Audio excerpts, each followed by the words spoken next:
So if you haven't joined us before, this is the EntreCompEdu Café. I think most people here will be part of the EntreCompEdu teacher training course. It's an Erasmus Plus funded project we've developed a framework understanding how teachers can develop and deliver learning that develops these EntreComp competencies in their teaching, in their context. So it's a 25-hour study course, and we are just coming to the end of the registration period, and we've got a few weeks more for people to complete their course. We've got lots of graduates, teacher pioneers here, I can see. So that's where this project has come from. Every week at 4 o'clock, we have an EntreCompEdu Café just to share practice, connect, and also share a little bit between each other. So today, we are recording today. So please, if you don't want to have your name or picture on screen, then please change your name and don't put your picture up, because it will be recorded and it will be shared online. But let's see who we've got saying hello in the chat. Oh, we've got, let's have a look. We've got Leah coming in from Finland. Hi, Leah. We've got Jingzhang coming in from Beijing. Hi. Perikles coming in from Greece. Yasemin from Turkey. Julie, our speaker, is coming in from nice and sunny Scotland, which is not always the case in Scotland. I'm in very grey Belgium, which is quite often the case in Belgium, but it's not wet. Letizia from Italy, and Hatice from Turkey, Hanan from Tunisia. Hi, Hanan. Oliver's coming in from France. Hi. And Oliver's got a glass of wine, which I'm very jealous of already. Again. So it's great to see you all. Hi. Let me just check that nobody else is waiting in the waiting room. So today we're going to be hearing from Julie Degnan from an organisation called Young Enterprise Scotland, but representing Scotland's enterprising schools. And she'll be taking us through her work and perhaps how that work can support you in the work that you're doing in entrepreneurial learning. So I think without further ado, if anyone's got any questions throughout the next 35 minutes, then please put them into the chat. Hi, Ed, coming in from Barcelona. But I'll hand over to Julie for you to share your screen, Julie, and please, looking forward to hearing from you. Thank you very much for agreeing to join us. Thank you for having me. First of all, it's an absolute pleasure to be here. I'm just going to be here for 20 minutes to give you a wee overview of what we do in Scotland's enterprising schools. And as Ellen said, if you've got any questions, pop them into the chat and we'll do our best to answer those.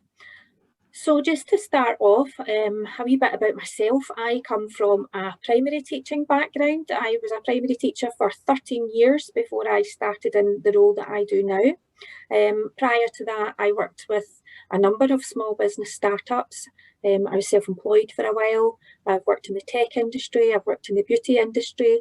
I was a seamstress for a while. I've done a bit of everything. So nowadays I get to combine my passions for all of that plus education in the role I take just now. I am project manager for Scotland's enterprising schools, and we were launched back in 2015. Originally as an online portal, a dedicated portal to support our teaching practitioners with the delivery of a framework in Scotland called Scotland Can Do. You can see the wee logo in the corner there. Can Do is Scotland's vision to become a world-leading entrepreneurial and innovative society, a place really where growth and innovation go hand in hand with wider benefits for all. So we're funded by the Scottish Government under that agenda. And our aim at SES is to empower children and young people with the skills that they need for life, learning and work. And we do that by supporting our teachers. We provide training, we provide support and networking opportunities so that our teachers can be creative and confident when they're embedding enterprise education within the curriculum. So it's a pleasure for me to be here today with you. I am used to presenting to teachers and student teachers, some at the very start of their career, some who have been teaching for a long time, but we tend to give them a background of what enterprise in education actually means, because there are quite a lot of misconceptions about that. So it's a nice wee change to speak to people who already know that side of things. So I'm just going to show you a wee overview. This is what I'm going to cover. Just wanted to give you a wee bit of the Scottish context of where enterprise and entrepreneurship fits in our curriculum. A wee bit more about our role and share some stories of interesting practice with you.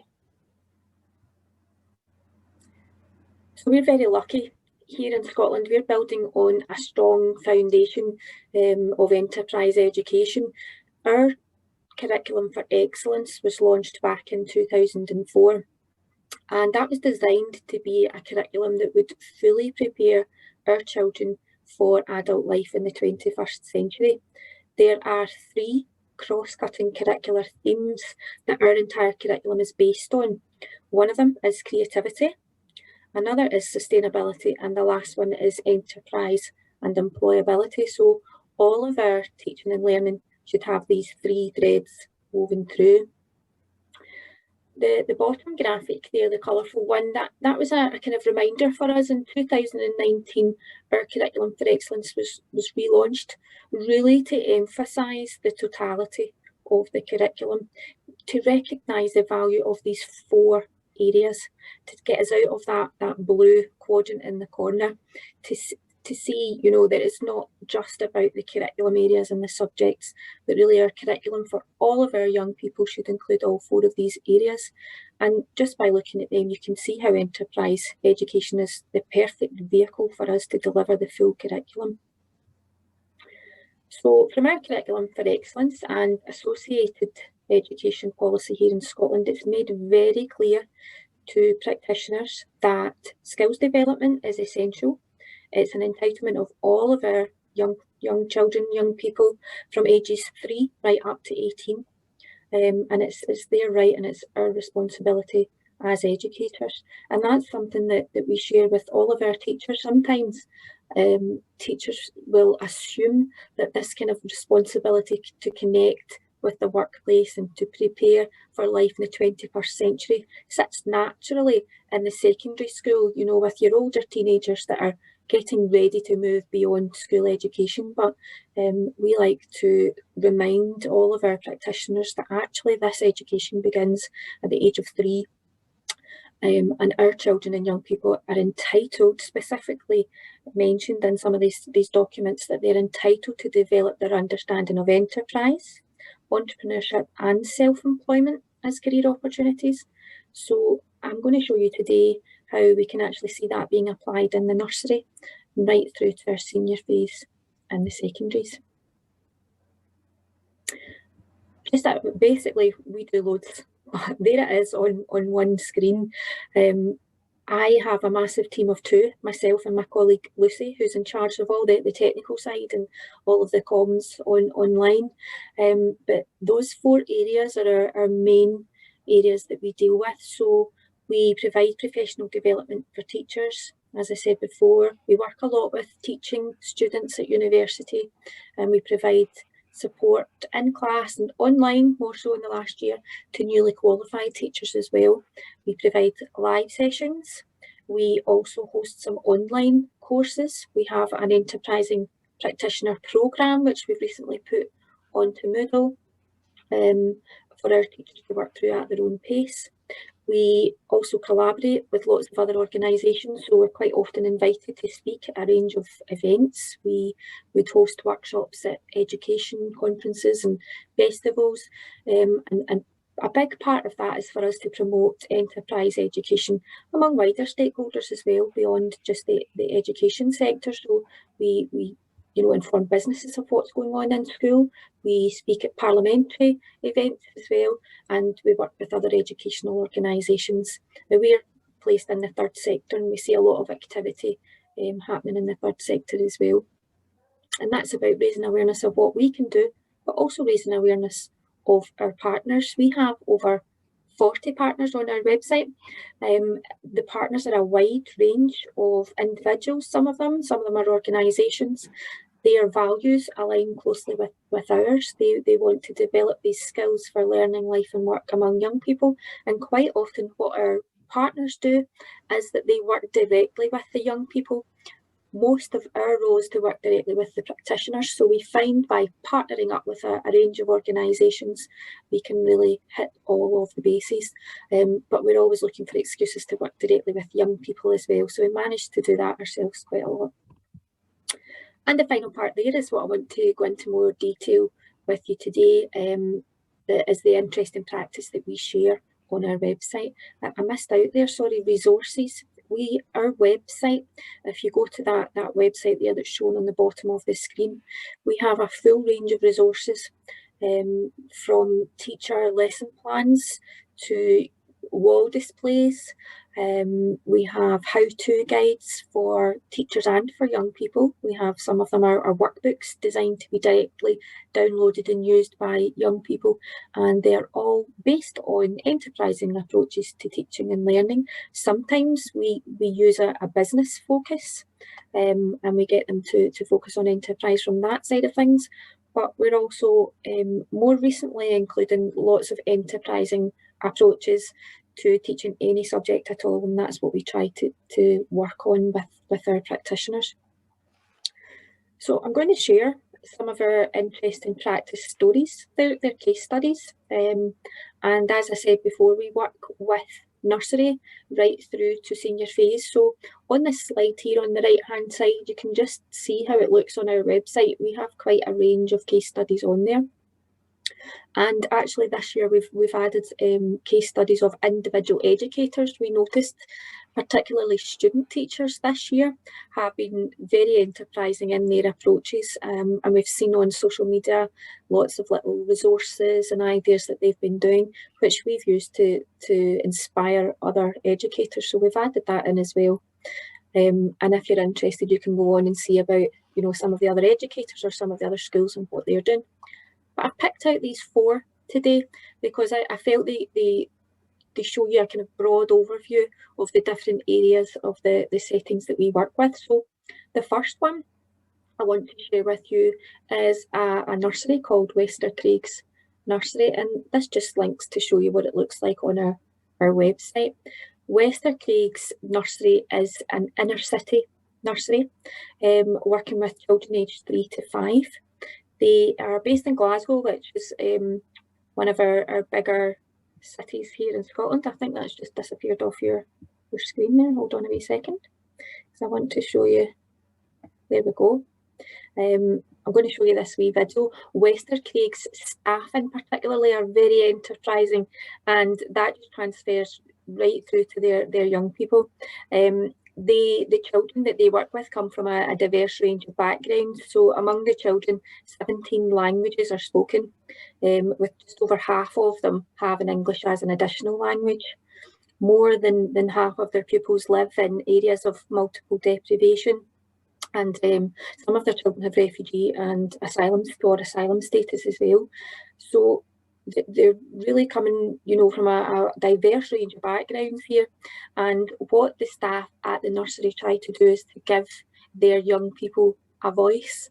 And the children and young people are really, you know, given a lot of decision-making roles, and they really try not to stay within their nursery. They try and get out and about, and they call them learning adventures that they go on. So what I'm going to do is just check that I'm sharing my sound with you. I think it's actually just a wee bit of music in the background for this. Hopefully you can see the subtitles on the bottom, and I'm going to play this for you to let you see what Wester Craig's Nursery get up to.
So that was just an overview there. What really struck me when I visited this nursery was that the staff really are the facilitators for their children to be involved in all of the decisions, and the way they ensure that the decision making is authentic is that they expose their children to loads and loads of different experiences.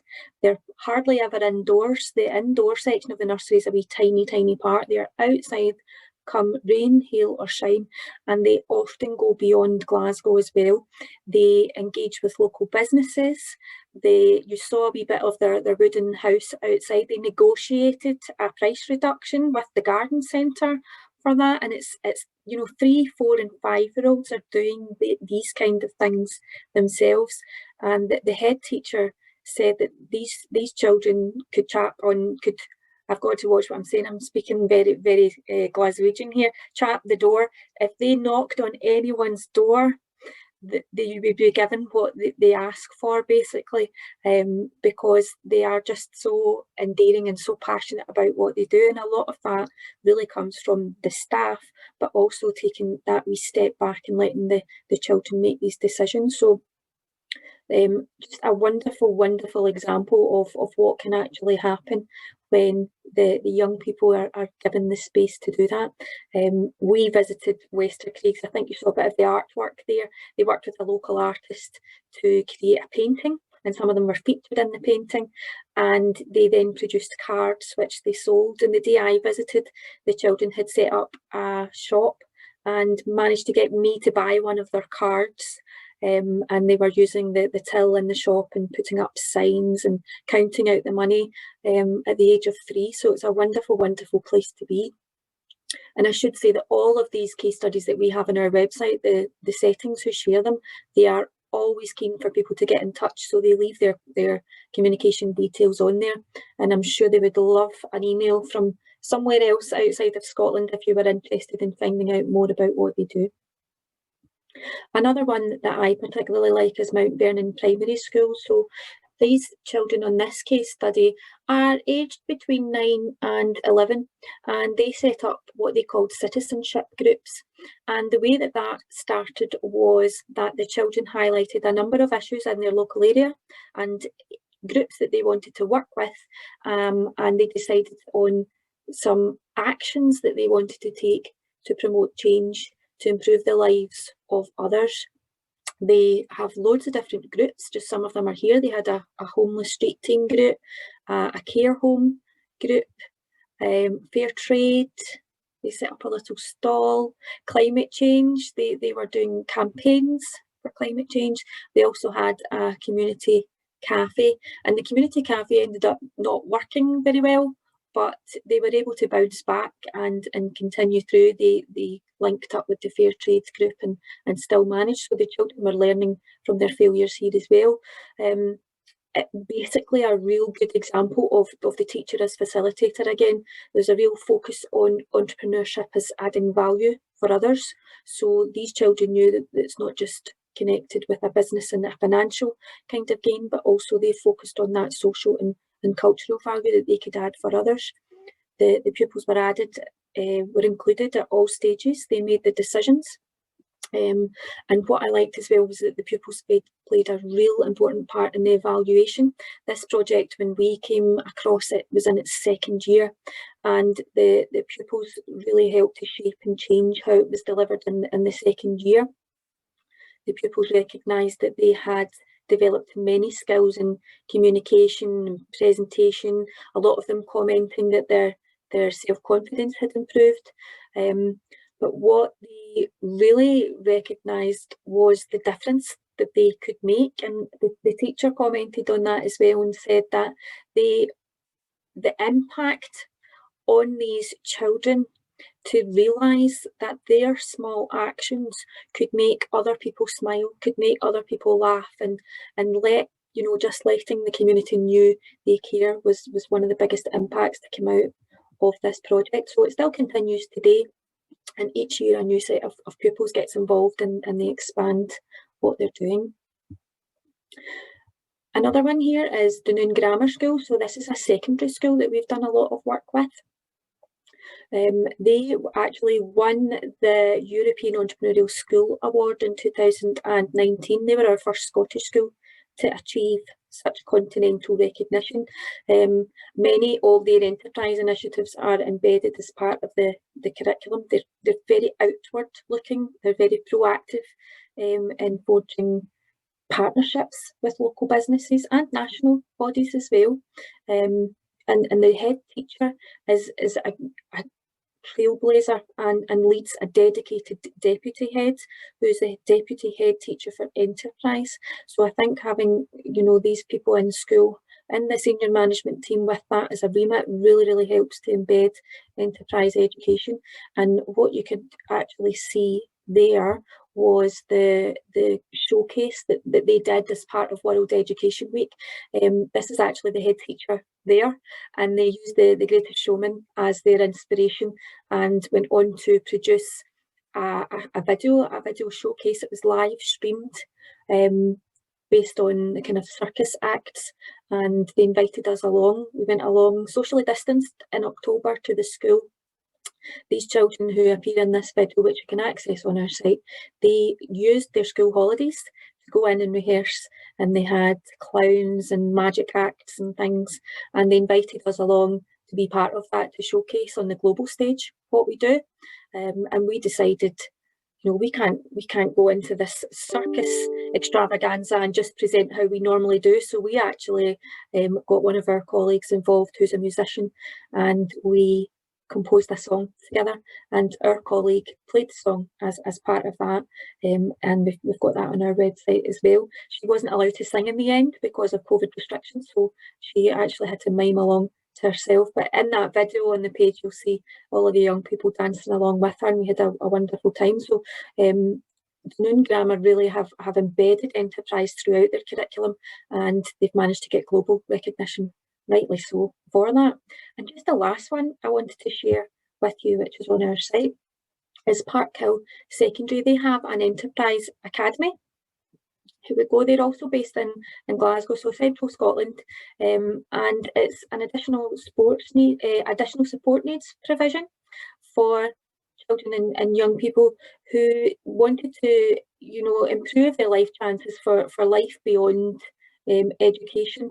So these young people really needed to work on their skills for the workplace, and the Enterprise Academy used the school. Some empty classrooms in the school were transformed. One of them was a kitchen that you can see there. One of them was totally revamped into being a Hilton Hotel bedroom. They do horticulture and things like that as well. They had baristas learning how to make and sell coffee, and a big part of that was the customer service aspect as well. So these young people who have additional support needs were able to work in all of these areas, to work with real customers coming in. But the fact that the school could keep these within their four walls, you know, ensured that their work experience could be carried out in that supportive school environment, but they could also invite people in from outside and give them that authentic taste as well of what it would be like to work in the real working environment. And the huge impact from this was that a huge number, or a larger number, of the young people who attended Parkhill actually went on to positive destinations or signed up for further education courses based on the experiences they had. So that's just a taster of some of the case studies that we have on our website. And hopefully I've managed to give you an overview of what we do here. So you can see there the website address. I would love you to head over to our website, have a look at some of our resources. It will ask you to register on site, but it's just so we can track where people are coming from. We don't bombard you with lots of emails and things. You can sign up for the newsletter if you wish. But I would really love to expand our case studies on the site. All of our case studies feature Scottish settings, and I would love to expand that beyond Scotland and include some of your inspirational stories if you've got any, and feel free to get in touch with me. So thank you very much. Thank you, Ellen, for the opportunity to share our story. Thank you, Julie. So that was, you know, a quick trip through Scotland's enterprising schools, from nursery right through to sort of the later stages of secondary school. I wonder if anybody has got any questions for Julie about her work. Zephyr has come through to say thank you for sharing. Anybody got any questions for Julie? Maybe a question from me, from my side. If I go to the website, you know, there's case studies, but there's actual resources that, you know, in English that I can take in and use directly in the classroom. Yes, that's right. So all of our resources are available. They give you an idea of the levels. It's very Scottish focused. So if you're kind of struggling with that, please get in touch. All of our resources can be downloaded for free. They're all based on Word documents, so they're all fully editable. Some of them will be lesson plans, so they're broken down into very specific sections. First 5 minutes, introduce this, this and this, you know, mention this, say that. They come with PowerPoints and workbooks and things for your pupils. Some of the resources are wall displays just to inspire perhaps staff or pupils, and some of them are designed for pupils to download directly. They can be used remotely, which is what we've been doing in the past year, set in various different contexts, and basically building on a framework to enable the young people to problem solve, to be creative, to generate ideas, to collaborate. We try to link all of our resources to the workplace, so there's always a career focus as well. But throughout the whole process, we build in that reflection and getting our young people to focus on what skills they're developing and where they need to go. Basically, everything. Yeah, and if you want to, am I right in saying there are some online courses that people could follow as well, just to explore more and learn more about the practices that are in Scotland and happening across the country? Okay, there's a question come in from Oliver. The initiatives are designed and supported towards classes and teachers. Is that right? Or Yep. are you also approached by teachers with ideas? Excellent question. So up until a year ago, they were all designed by teachers, for teachers and pupils. However, over the past year, we have had teachers approaching us with ideas that they've had, or we've approached people if we've seen some of their activity online. We've approached them and said, can we have some of your resources? Are you happy to share? Can we feature you? And most of the time, they're very happy to partner up and do that. So it's actually a mixture of both now, which is nice to see. That's really great. Any more questions coming through? Sandra said she just followed you on Twitter. Thank you, Sandra. We like to build our network. And Zephyr says that you can ask to customize. Yes, I think, absolutely. Yep, I think people are always very polite and very humble, and they don't like to ask us to do these things, but that is absolutely what we can do. So if you have an idea, you've seen something that you like on our site, but you wish it went that bit further, or you wish it was in a different context or for a different age group, you can get in touch and we can do that for you. Yep. Okay. If you want to unmute your microphone, I'm also happy for you to put your camera on and ask a question in person as well. Okay, so in that case, Radmil. Yes. Yes. Excellent examples. I didn't get because I was a little bit late. Is it implemented in one or in more schools? Yep, so we are funded to work with every school across the whole country. A whole country, super. Yeah. So anyone that approaches us from any school in Scotland, any nursery right through to secondary school, we can work with them. So, but because of our platform, our online platform, all of our training sessions and resources are available to anyone who can get onto the website. So it doesn't matter where you are. Super, excellent. Thank you. You're welcome. Okay. Another question from Oliver there in the chat. They are based on the Scottish curriculum. So because we're funded by the Scottish Government, we do map all of our resources to the Scottish curriculum. We also map them to the Sustainable Development Goals on there as well. Some schools we know do use them as extracurricular learning opportunities, but they are tied directly to the curriculum. Great. Okay, we've got, I think, a couple of minutes now. What I'd like to do is to perhaps pose you a question. Julie, we were talking about a specific question before, but I don't think we finally decided on one, did we? We got carried away with talking. Yeah. Yeah. Which is occupational hazard when you're talking to people who are doing interesting things.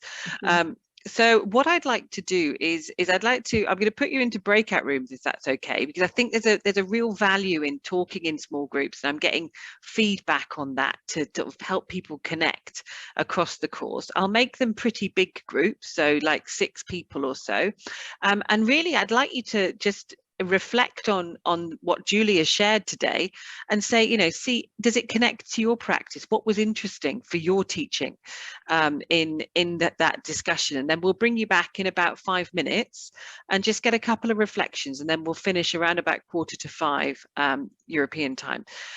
Is that okay? I'll just put people into probably maybe 3 breakout rooms. I can see a few people already need to leave, and that's fine. So I'll put people into 3 breakout rooms, and yeah, have a good chat, reflect on Julie's practice, what she shared, and how it links to your own work happening. And we're particularly interested to share practice and make sure that we enable these connections to happen. So thank you very much, everybody, for joining us today from lots of different places. Really pleased, looking forward to welcoming you next week for Margarita on the EntreComp Ask Me Anything. But in the meantime, have a lovely week.